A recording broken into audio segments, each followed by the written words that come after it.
할렐루야. 오늘 마가복음 2장 18절에서 22절까지 말씀을 통해서 익숙함을 넘어 새 부대로라는 제목을 가지고 함께 말씀을 나누기 원합니다. 네, 2장을 시작하면서 이제 본격적으로 예수님과 이제 바리새인들 간의 이제 어떤 논쟁, 어떤 대립, 갈등 뭐 이런 것들을 우리가 함께 보고 있습니다. 두 번의 이제 논쟁이 있었는데 한 번은 이제 중풍병자 사건을 통해서 죄사함의 권세가 예수님께 있냐 없냐 이것을 통해서 했는데 또 예수님께서 중풍병자를 고치시는 것들을 통해서 있다라는 것들을 증명해 내셨고 지난주에는 이제 세리 레위를 부르시는 장면 그리고 죄인들과 함께 먹고 마시는 장면들을 우리 가운데 보여주면서 예수님이 정결하게 만드시는 권세가 있고 또 어떤 율법을 뛰어넘는 예수 그리스도의 권세가 있다라는 것들을 이제 바리새인들에게 증명했습니다. 어쨌든 두 번의 논쟁 가운데 이제 바리새인들은 도저히 이제 예수님을 이길 수 없었죠. 그리고 오늘 이제 세 번째 논쟁이 시작됩니다. 세 번째면서 이제는 이제 지난번과 지지난번에는 간접적으로 물어봤잖아요. 속으로 생각했었고 한 번은 제자들한테 물어봤는데 오늘은 이제 예수님께 직접 물어봅니다. 근데 직접 예수님께 물어보면서 사실은 대상이 예수님이긴 하지만 질문의 내용들은 제자들에 대한 내용이죠. 제자들은 왜 그렇습니까? 라는 어떤 그런 것들에 이제 예수님의 제자들을 걸고 넘어지면서 결국은 이제 예수님의 제자가 잘못한 거니까 예수님도 잘못하고 있는 거다라는 것들을 이야기하고 싶었던 것 같습니다. 그래서 예수님께 도전하고 있는 장면인데 18절에 도전의 내용이 이거였습니다. 18절에 보니까 요한의 제자들과 바리새인들이 금식하고 있는지라라고 이야기하죠. 그러니까 이전 장면이 예수님은 죄인들과 세리들과 함께 식사하고 있는데 요한의 제자들과 바리새인들이 금식하고 있다라는 내용들을 설명하고 있습니다.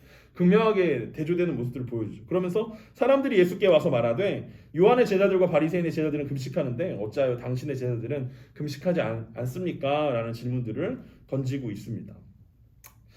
이 바리새인들은 예수님이 활동하기 한 150년 전부터 이제 새롭게 형성되었던 그룹이었습니다. 그래서 그들은 구별된 자라는 별명들을 가지고 있었고, 그러니까 이 이스라엘이 멸망한 지 벌써 500년이 넘은 거예요. 바벨론, 페르시아, 헬라, 로마 이렇게 이어 계속 내려오는 가운데 이스라엘 백성들 마음 가운데 이제 더 이상 소망함이 없다라는 거죠. 이제 우리나라가 회복되겠다, 이스라엘이 회복되겠다라는 어떤 소망함이 끊겨버렸는데 이 150년 전에 어떤 일이 있었냐면 마카비라는 사람이 이제 혁명을 일으켜가지고 잠깐 동안 이제 이스라엘이 독립하게 됩니다. 잠깐 동안. 그리고 그때 당시에 이제 바리새인 그룹들이 마카비에 이제 동조를 하게 되죠. 그래서 이스라엘을 회복하는 일들 가운데 동참하면서 싸우게 되는데 문제 뭐냐면 이제 한쪽은 바리새파가 있고 한쪽은 이제 사두개인파가 있잖아요. 사두개인들은 뭘 꿈꿨냐면 우리가 개방해야 된다. 우리가 문을 열어야 된다. 헬레니즘을 받아들이고 헬라 문화에 빨리 적극적으로 참여해서 어쨌든 우리 나라는 어떤 회복하기 어렵겠지만 이게 이 나라가 더 잘 사는 길이다라는 쪽을 선택했고 그게 이제 제사장 그룹이고 어쨌든 기득권 세력들이고 바리새인들은 반대로 아니다. 우리가 말씀으로 돌아가야 된다. 하나님의 말씀을 우리가 제대로 안 지켜서 그런 거니까 우리가 비록 식민지 생활을 하고 있지만 우리가 유대인이라는 정체성을 잃어버리면 안 된다. 그러니까 안식일을 잘 지켜야 되고 금식해야 되고 율법을 잘 지키는 것을 하면 하나님이 우리를 긍휼히 여겨서 다시 회복시켜 주실 것이다 라는 것들을 주장하는 그룹이 이 바리새인이었다는 거예요. 그러니까 어떻게 보면 한편으로는 바리새인들은 말씀에 대한 개혁파였죠. 개혁해야 된다. 우리가 기존에 그냥 이 일상에서 그냥 잘 먹고 잘 사는 것들을 포기하고 비록 우리가 좀 불편하고 어려울지라도 율법을 잘 지켜서 이스라엘이 다시 회복하는 길을 선택해야 된다라는 것들 때문에 자신들도 율법을 잘 지켰을 뿐만 아니라 사람들에게 굉장히 존경받는, 인정받는 어떤 개혁 그룹이었어요. 그게 이제 150년이 지나 버렸다라는 거죠. 이제 예수님 당시 개혁하고자 했던 이 그룹들이 이제 다시 개혁의 대상으로 바뀌어버린 모습들을 우리가 보고 있습니다. 그러니까 이 사람들은 금식의 달인이었죠. 구약 성경에 보면은 레위기에 속죄일에만 1년에 한 번 금식하게 돼 있는데 이 사람들은 밥 먹듯이 금식을 하는 거예요. 월요일과 목요일, 매주 월요일과 목요일 금식으로 지정돼 있습니다. 일주일에 2번씩 금식했으니까 얼마나 대단합니다. 금식의 달인들. 그러니까 어떤 율법을 지키는데 굉장히 프로들이었다라는 거예요. 그리고 진심이었어요. 진심으로 잘 지켰고 그리고 사람들에게 잘 지킬 것들을 권면하였고 지키지 못하는 사람들을 정죄하고 판단하는 일들까지가 이제 바리새인들의 모습이었다라는 거예요. 그러니까 그들이 느끼기에 지금 예수님의 제자들이 금식을 안 하는 건 너무 이상하게 느껴졌다는 거예요. 그러니까 오늘날로 따지면은 뭐 이 정도 되는 거예요. 그냥 야, 너 왜 특별 새벽 기도했는데 왜 안 나와? 뭐 이런 거죠. 그러니까 지금 금식하면은 뭐 안 한 사람이 훨씬 더 많으니까 뭐 그냥 이해할 수 있는데 막 대대적인 막 교회 대대적인 행사 막 엄청 모든 사람들이 다 참여하는 막 그런 건데 너 왜 자? 그럼 막 이제 우리 서로 정죄하잖아요. 비난하고 막 야, 특세도 안 나오냐? 뭐 이런 거죠. 막 그러니까 그냥 뭐 우리 일상에서 만나는 너 왜 큐티 안 해? 뭐 너 왜 기도 안 해? 이 정도가 아니라 진짜 중요하다라고 생각하고 이거는 진짜 꼭 지켜야 된다라는 거. 주일 예배를 빠지고 놀러 가? 너 진짜 난리 났구나 진짜. 야, 이게 말이 되냐? 이 정도 되는 질문이었다는 거. 지금 우리가 느끼기에 지금 왜 금식 안 합니까? 제자들이 금식 안 합니까? 라는 질문들은 정말 필수적이고 말도 안 되는 이걸 왜 안 지키냐라고 질문하고 있는 모습들이라는 거죠. 그러니까 결국은 예수님을 향해서 예수님 율법 잘 모릅니까? 율법에 대해서 비전문가입니까? 예수님 왜 제자들이라고 이야기하는 사람들이 이 정도밖에 실력이 안 됩니까? 라고 이야기하면서 비난하고 정죄하고 있는 모습들을 우리 가운데 보여주고 있습니다. 우리가 신앙생활 하다 보면 새 가족들을 우리가 만나게 되잖아요. 새로 이제 교회 온 사람들을 보면은 이제 처음에는 굉장히 어리버리하지 않습니까? 사도신경이 뭔지도 모르고 기도할 줄도 모르고 예배 시간에 언제 일어나야 되는지 언제 앉아야 되는지 뭐 그런 거 잘 모르면서 이렇게 다닙니다. 근데 그걸 안 가르쳐줘요. 사실 왜 일어나야 되는지 왜 앉아야 되는지 왜 예배를 드려야 되는지 왜 헌금을 드려야 되는지 안 가르쳐줘요. 그냥 교회의 전통이에요. 이게 알아서 배우는 거, 알아서 살아남는 게 살아남으면 되고 안 살아남으면 어쩔 수 없는 거, 약간 이런 느낌이죠. 그래서 살아남은 사람들은 어떻게 합니까? 눈치가 빠른 사람들이에요. 아, 지금 일어나야 되는구나. 아, 지금 앉아야 되는구나. 아, 지금 이제 기도는 이렇게 하는 거구나. 아, 교제라는 건 이런 거구나. 사람들을 만나는 건 이런 거구나. 그래서 자연스럽게 익히죠. 왜 하는지 어떤 의미인지 모른 채 그냥 익숙해진다라는 거예요. 시간이 지나서 익숙해지게 되면은 교회에서는 어떻게 해요? 아, 믿음이 생겼다. 믿음이 성장했다. 직책을 줘야 된다. 그래서 직분을 주죠. 직분을 주고 그 직분자가 돼서 또 시간이 돼서 그 직분들이 익숙해지면 그 사람이 어떻게 됩니까? 오늘 바리새인처럼 이제 다른 사람들을 정죄하고 판단하는 위치에 올라간다라는 거예요. 근데 사실 물어보면 몰라요. 이걸 왜 하는지 이게 어떤 의미인지 모른 채 그냥 신앙생활이라는 것에 익숙해진 사람들이 바로 바리새인들이라는 거죠. 왜 월요일과 목요일이냐? 굳이 왜 월요일이랑 목요일이냐?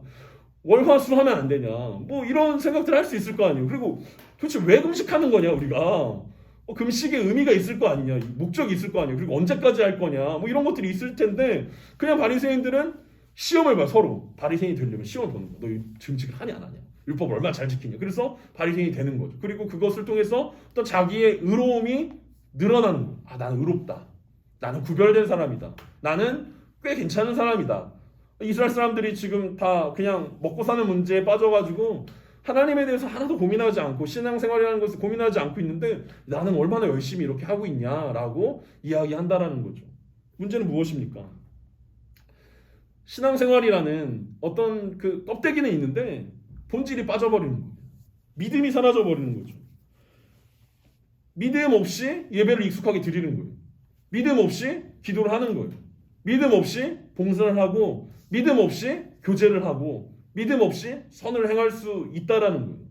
그 안에 믿음으로 하는 예배, 믿음으로 하는 기도, 믿음으로 하는 봉사가 있어야 되는데 믿음 없이 그걸 능숙하게, 익숙하게 잘하게 되어지는 것. 그것이 우리의 신앙생활에 엄청 큰 문제라는 거죠. 우리도 지금 가지고 있는 맹점 중에 하나라는 것입니다. 우리도 사실 예배라고 이야기하면 사실 그 안에 믿음이 들어가 온전한 예배가 된다는 사실들 너무나 잘 알고 있지만 믿음 없이 그냥 하는 일들이 되게 많습니다. 우리 예배 때 사도신경 고백하는데 사실은 사도신경을 의미를 담아 믿음으로 고백하면 여러분 어떤 일이 생기는지 아십니까? 버벅거려요. 아무 생각 없이 외웠던 대로 외워야 그냥 빨리 외울 수 있는데 아 이게 그 다음 뭐지? 그 다음 무슨 내용이지? 그 다음 어떻게 해야 되지? 아 내가 믿음으로 이걸 고백하고 있나? 이걸 자꾸 질문하다 보면 지금 내가 뭘 하고 있었지? 어디까지 외웠지? 이걸 까먹게 된다라는 거죠. 그러니까 우리는 믿음 없이 예배드리는 것에 익숙해진다라는 거죠. 기도도 마찬가지 아닙니까? 우리가 믿음으로 기도해야 되는데 필요에 의해서 기도하잖아요. 내가 지금 필요한 것들이 있으니까 기도해요. 그리고 기도가 어떤 우리의 어떤 훈장이 되어지고 나는 기도하는 사람이야. 나는 묵상하는 사람이야. 나는 신앙생활에 이렇게 꽤 익숙한 사람이야. 그러면서 이제 새롭게 들어온 사람들이 어떤 기도가 익숙하지 않거나 어떤 그 사용하는 언어들이 바뀌지 않거나 교회 용어로 얘기해야 되고 기도해야 되는데 뭐 통촉하여 주시옵소서 뭐 이렇게 한다든지 이러면은 비웃고 쟤 왜 저러냐, 야, 너 교육 안 시키냐 막 이러면서 정죄하고 판단하고 뭐 이런 모습들이 우리 안에 있다라는 거예요. 그러니까 바리새인들에게 예수님이 이제 이야기하는 장면이 등장합니다. 그런 바리새인들에게 믿음 없이 어떤 신앙생활에 익숙해진 것을 통해서 익숙하지 않은 사람들을 향해서 뭐라 하고 있는 바리새인들에게 그럼 니네가 하고 있는 금식의 의미가 도대체 뭐냐? 왜 해야 되는 거냐? 신앙생활과 신앙의 차이는 도대체 무엇이냐? 그것에 대해서 이제 예수님께서 물어보고 있습니다. 그게 뭐냐면 이제 19절과 20절입니다. 우리 같이 한번 19절과 20절 우리 한번 천천히 읽어보겠습니다. 예수께서 그들에게 이르시되 혼인집 손님들이 신랑과 함께 있을 때 금식할 수 있느냐? 신랑과 함께 있을 동안에는 금식할 수 없느니라. 그러나 신랑을 빼앗길 날이 이르리니 그날에는 금식할 것이니라. 성경에는 이 결혼식에 대한 얘기가 굉장히 많이 나옵니다. 이 주로 나오는 비유 중에 하나인데 구약 성경만 보더라도 호세아 선지자나 이사야 선지자는 이스라엘 공동체를 신부에 표현하고 하나님을 신랑에 표현합니다. 그래서 신부가 이제 부도덕하다, 니네가 우리 신부된 우리가 배신했다라고 이야기하면서 하나님께 돌아가야 된다라는 이야기들을 이제 구약 성경에서 이야기했고, 신약 성경에서도 굉장히 많은 그 예수님의 비유 그리고 또 사도 바울의 비유에서 혼인잔치 그리고 결혼에 대해서 이야기합니다. 요한계시록만 보더라도 마지막 장면이 뭐냐면 어린 양의 혼인잔치 아닙니까? 재림하신 예수 그리스도와 우리 성도들의 어린 양의 혼인잔치의 모습들을 이야기합니다. 그래서 사실은 결혼식에 대해서 우리가 조금 그 이스라엘 공동체의 결혼식은 어떤 모습이었냐를 이해하면 오늘 이제 본문이 조금 이해하기 쉽습니다. 조금 재미없더라도 잘 들어주세요. 결혼식이 이스라엘 공동체의 결혼식이 어땠는지를 잘 그 문화를 이해하는 게 필요합니다. 먼저 이스라엘 백성들이 이제 결혼하려면 뭐가 필요하냐면 이제 남자가 신부네 집에 먼저 찾아갑니다. 그래서 지상금을 줍니다. 이제 신부랑 결혼하고 싶다. 그리고 잔치를 벌입니다. 잔치를 일주일 동안 벌인 다음에 신부가 이제 마지막에 이제 포도주를 마시는 것을 통해서 결혼하겠다라고 허락을 해야 돼요. 그럼 허락을 하면 이때 뭐가 되냐면 이때 정혼 관계가 되는 거예요. 정혼을 한 거예요. 약혼이랑 비슷하긴 하지만 약혼보다는 조금 더 강제력과 어떤 구속력이 있어요. 그러니까 우리가 잘 알고 있는 것처럼 예수님의 어머니와 아버지 마리아와 요셉이 정혼한 상태에서 그 호적을 올리러 이제 베들레헴으로 가다가 이제 그 베들레헴에서 이제 예수님을 낳지 않습니까? 그러니까 말이 안 되는 경우죠. 그러니까 정혼 관계는 같이 살진 않아요. 정혼까지 하면 그 다음에 어떻게 하냐면 신랑이 다시 자신의 집으로 갑니다. 신부한테 선물을 주고 가요. 정혼의 증표로 선물을 주고 신랑의 집으로 다시 가서 뭘 하냐면 이제 혼인집을 준비하는 거예요. 혼인집이 다 준비가 되면 그 신랑의 아버지가 이제 다시 신부네 집으로 보냅니다. 신랑을 보내는 거예요. 보통 그 신부네 집에 도착할 때가 밤인 거예요. 다시 갔을 때가.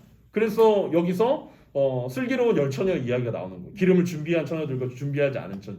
그래서 오늘 찬양 그 찬양 한 거예요. 그래서 여기 나왔어. 네. 그래서 신랑이 올 때 지혜로운 처녀들은 기름 먼저 준비하고 있고 지혜롭지 못한 게으르던 처녀들은 준비하지 못해서 혼인잔치에 참여하지 못하는 그런 상황들이 나오죠. 그래서 그때 이제 신부를 데리고 다시 신랑 집으로 갑니다. 그래서 거기서 또 일주일에서 좀 돈 많은 집에 2주 동안 파티를 하는 거예요. 이 장면이 어디냐면 예수님이 첫 번째 기적 사건을 일으켰던 가나 혼인잔치인 거죠. 그러니까 이 결혼식이라는 게 이스라엘 공동체에서 진짜 중요해요. 왜 중요하냐면 이스라엘 백성들은 결혼이라는 것을 통해서 그리고 자녀를 통해서 하나님의 구원이 자기의 가정 가운데 임하고 이어진다라고 생각했어요. 그래서 결혼식을 언제 했냐면 밤에 했어요. 밤에. 왜냐하면 밤에 별을 보면서 아브라함의 약속을 기억하면서 결혼을 하는 거예요. 아브라함에게 별처럼 많은 자손을 약속하셨던 그 하나님의 약속이 우리 가정을 통해서 이어지길 원한다라는 그런 거죠. 그러니까 구원이 개인에게 임한다기보다는 가문에게 임하는 거예요. 내 아들이 구원에 이제 쭉 흘러가는 거죠. 이스라엘 가족들에게. 그래서 결혼식에 참여한다라는 거, 그 혼인잔치에 참여한다라는 건 진짜 중요한 일이에요. 그래서 마태복음 25장에 가면은 그 자기 아들 혼인 잔치에 초대했는데 안 와가지고 막 2번 초대했는데 안 와가지고 막 그 진면하러 가잖아. 임금이 자기 아들 혼인 진짜 중요한 건데 안 한다 이거죠. 그러니까 그 성경에는 진짜 곳곳에 혼인 잔치에 대한 이야기들이 있죠. 그리고 그렇게 이어지는 내용들이 그래서 그렇게 이제 신랑과 신부의 이제 결혼 잔치가 끝나는 거 그게 이제 결혼식입니다. 그럼 다시 오늘 본문으로 돌아가 봅시다.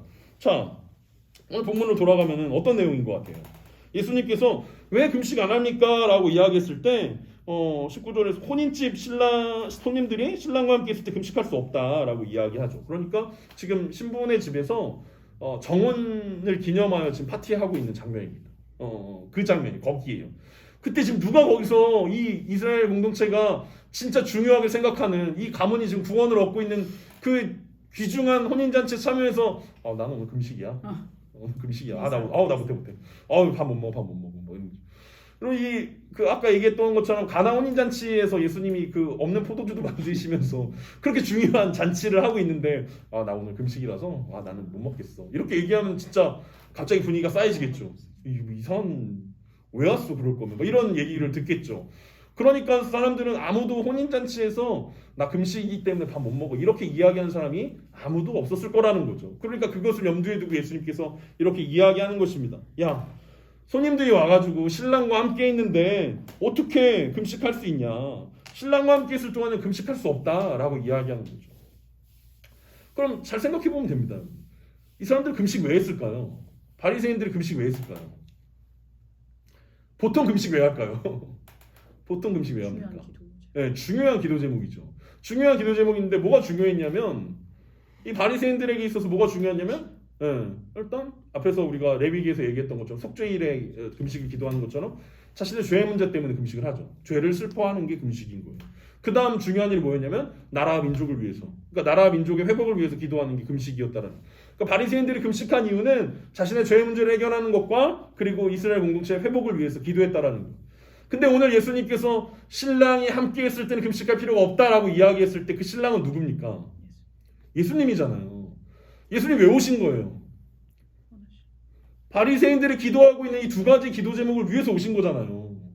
죄의 문제를 해결하고 이스라엘 공동체가 회복되어지는 하나님의 나라가 임하는 것을 위해서 예수님이 오셨다라는 거예요. 그러니까 예수님이 함께 있다라는 것을 통해서 기도 제목이 이루어진 거예요. 금식할 필요가 없어지는 거죠. 그러니까 예수님이 그 얘기를 하면서 이해를 못하냐. 내가 여기 있다라는 것 자체는 하나님의 나라가 여기 임했다라는 거다. 하나님의 나라가 시작됐다라는 거야. 그러니까 더 이상 너희들이 금식할 필요가 없어지는 거지. 죄의 문제를 해결해 주셨고 하나님의 나라를 통해서 이스라엘 공동체가 회복되었다라는 분명한 사인이 오늘 예수님이 제자들과 함께하고 있는 이 장면에서 보여짐에도 불구하고 바리새인들은 옛날 걸 얘기하는 거죠. 예수님 금식 왜 안 합니까? 지금 금식의 어떤 결과물 바리새인들 기도해서 오신 건 아니지만 어쨌든 그토록 기대하고 기도했던 소망했던 죄의 문제 해결과 이스라엘의 회복을 위한 어떤 당사자가 이 자리에 와 계심에도 불구하고 그들은 이해를 못했다라는 거예요. 그러니까 예수님께서 이 비유를 통해서 이야기하는 거죠. 하나님의 나라가 회복되었기 때문에 이제 더 이상 금식이 필요하지 않다라고 이야기하는 거죠. 왜냐하면 그들이 꿈꿨던 하나님의 나라가 마침내 임했기 때문입니다. 그러면서 예수님이 20절에서 뭐라고 이야기합니까? 그러나 신랑을 빼앗길 날이 이르리니 그날에는 금식할 것이니라 라고 이야기하죠. 신랑을 빼앗긴다는 것은 여기서 이중적인 의미예요. 우리가 신랑을 빼앗겼다라고 하면 첫 번째 무슨 생각이 딱 드니까? 언제 신랑이 빼앗겨지겠어요? 죽었죠. 그렇죠. 예수님이 십자가에서 돌아가실 때 그때를 염두에 두고 예수님께서 이야기하시는데 사실은 그때는 잠깐 뺏기는 거잖아요. 물론 그때 금식해요. 이 제자들이 금식하고 슬퍼하죠. 금식했다라기보다는 슬퍼하죠. 금식은 슬픔을 의미하니까. 예수님이 십자가에 돌아가셨던 사건 3일 동안 슬퍼한 이후에 예수님께서 구원하시죠. 그 다음에 어떻게 돼요? 승천하시잖아요. 그때가 신랑을 빼앗긴 때인 거예요. 앞에서 제가 이스라엘의 어떤 그 결혼 문화들을 설명해 줬잖아요. 예수님 가셔야 돼요. 왜 가셔야 돼요? 신랑 되신 예수님 가셔야 돼요. 정혼식 끝났기 때문에. 뭘 준비하러 가셔요? 집. 그렇죠. 신혼집 준비하러 가셔야지. 그래서 예수님께서 요한복음 16장에서 내가 아버지 집에 거할 곳이 많다라고 이야기하면서 너희들이 거할 처소를 준비하러 가겠다라고 이야기하죠. 그러니까 그때라는 거예요. 그때 그러면은 그 예수님이 주신 그 정혼 기념물은 뭡니까? 기념품. 그렇죠. 성령님인 거예요. 성령. 성령님과 함께하면서 예수님이 다시 집을 만드시고 완성하신 다음에 아버지의 허락에 따라 다시 오실 재림하는 예수 그리스도를 신랑 되신 예수 그리스도를 기다리는 것. 그 사이에 우리는 지혜로운 처녀가 되어서 성령님과 함께 잘 준비하고 있는 것. 그게 오늘 예수님이 오늘 그 혼인잔치의 비유를 통해서 우리 가운데 이야기하고 있다라는 거.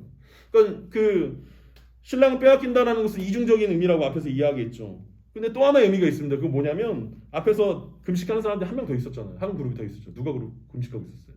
요한의 제자. 그렇죠. 요한의 제자들. 그러니까 요한의 제자들은 왜 금식하고 있는 거예요? 습관을 따라서. 요한의 제자 왜 금식하고 있을까요? 요한이 시켜서 요한이 잡혀갔잖아요. 잡혀가서 신랑을 빼앗겼어.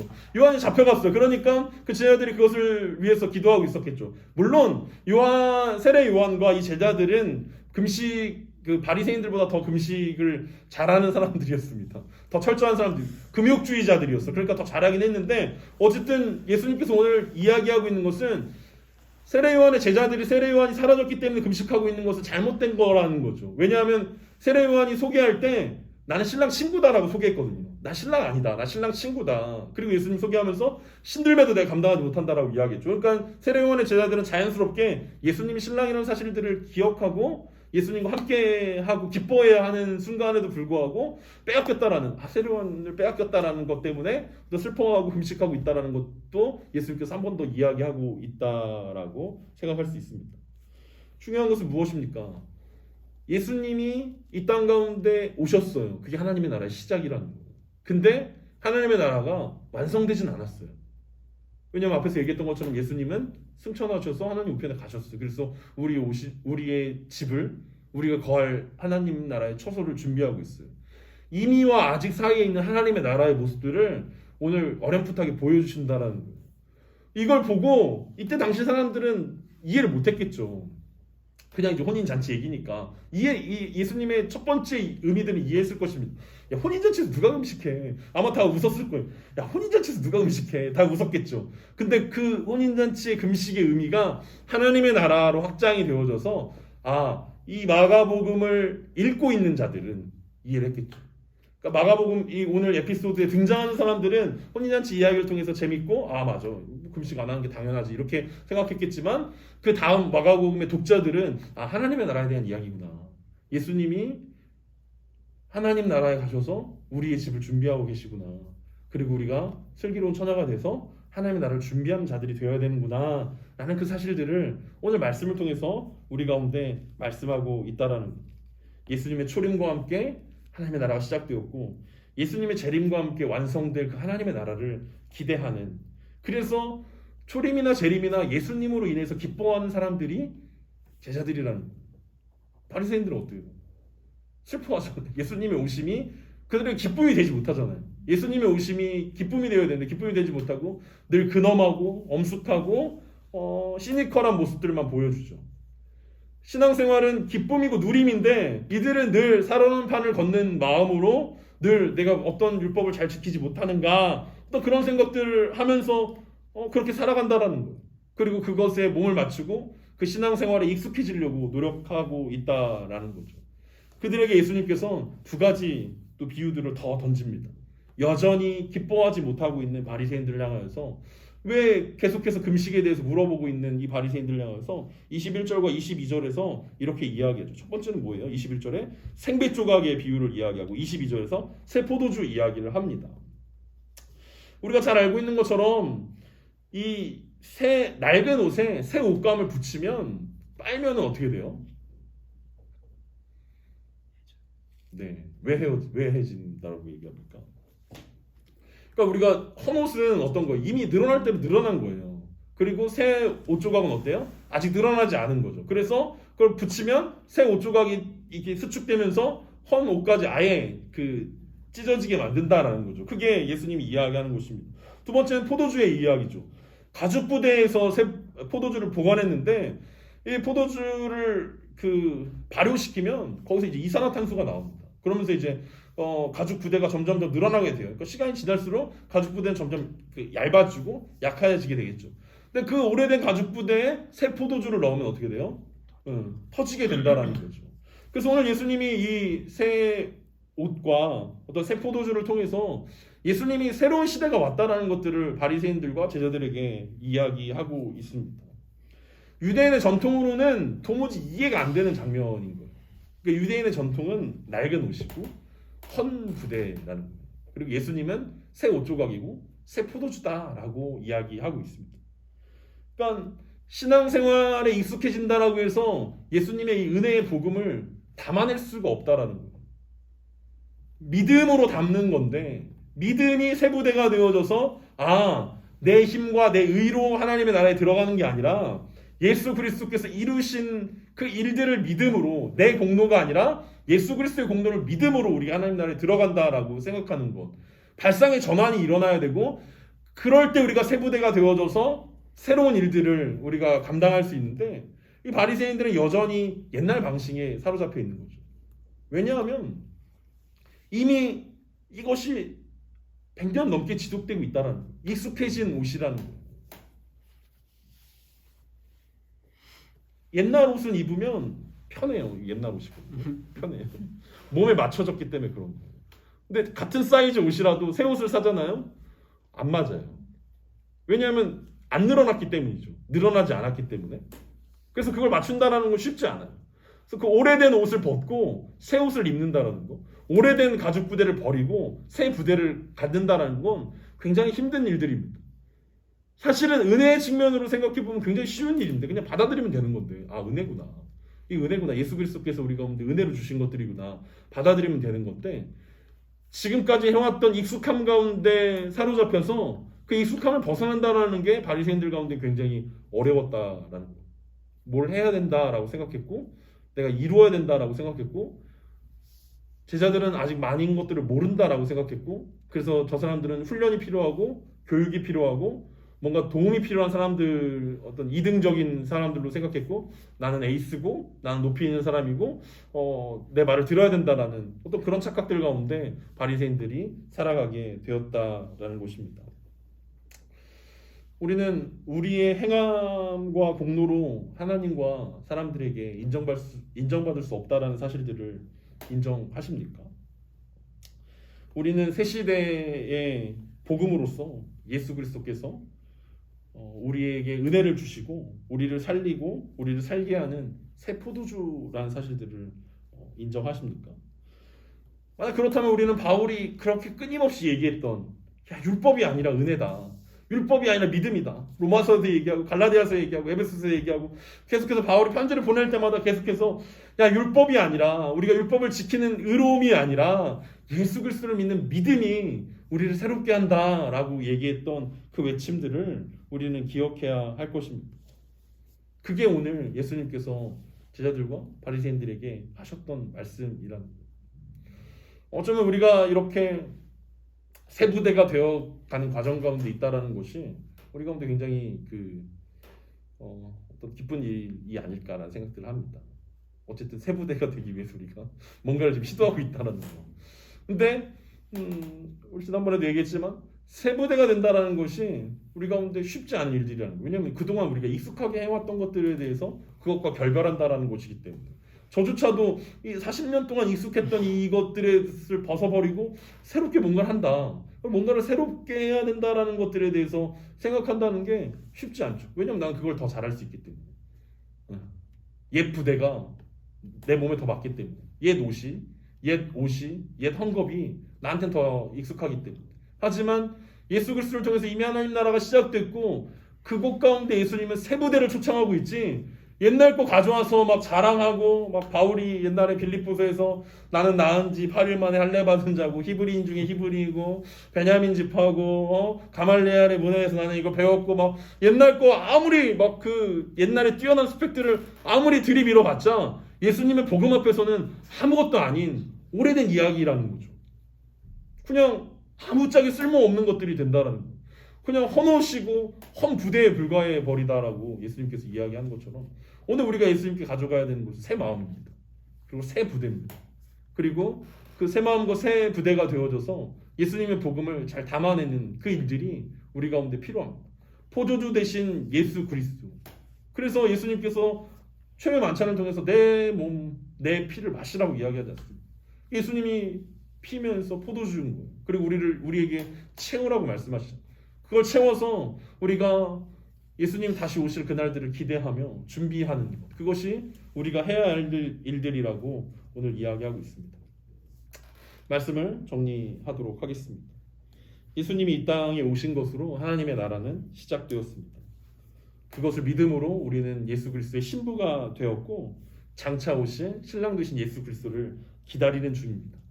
무엇보다도 예수님은 우리에게 다시 오실 징표로 성령님을 보내주셨고 그 성령님과 함께 이 땅을 하나님의 나라, 이미 시작된 그 하나님의 나라를 살아내라고 오늘 우리 가운데 요청하고 계십니다. 옛날 방법이 아니라 새로운 방법으로 그 일들을 살아내라고. 옛날에 우리가 잘했던 방법들이 아니라 옛날에 우리가 넉넉하게 익숙하게 해왔던 그것이 아니라 새 부대가 되어서 예수 그리스도를 기쁘게 하는 것이 오늘 예수님께서 우리 가운데 부탁하신 일들이라는 사실들을 기억했으면 좋겠습니다. 자꾸만 익숙해지려고 하는 우리의 연약함을 고백하면서 날마다 새 부대가 되기를 기대합시다. 성령님께서 우리와 함께 하시면서 우리를 도와주실 것입니다.